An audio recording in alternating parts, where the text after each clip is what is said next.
ক্রিকেটের ব্যাটিং ইনিংসে ডাক মারা খুবই কষ্টকর একটা ব্যাপার। সেরকম বহুত কষ্ট সহ্য করেছে আমাদের প্রিয় খেলোয়াড় শম্ভু সরকার দাদা। কিন্তু সম্প্রতি তার ডাক মারার পিছনের একটা মজার রহস্য জানা গেল। সে একটা ইন্টারভিউতে বলেছেন তার ডাক মারার পিছনের মজার রহস্যটি।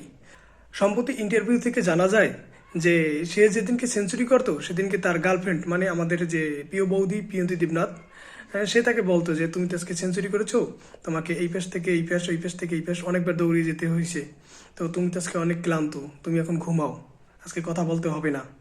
কিন্তু সে যেদিনকে মানে যে ডাক মারতো বা অল্প রানে আউট হতো, সেদিন তার গার্লফ্রেন্ড আবার তাকে অনেক জোরাজুরি করতো যে আজকে তো তুমি ক্লান্ত না, আজকে তো তোমাকে বেশি দৌড়াতে হয় নাই, তার জন্য তোমার আজকে কথা বলতেই হবে, আজকে কথা বলো, তুমি কথা বলতে থাকো, আমি শুনতে আছি।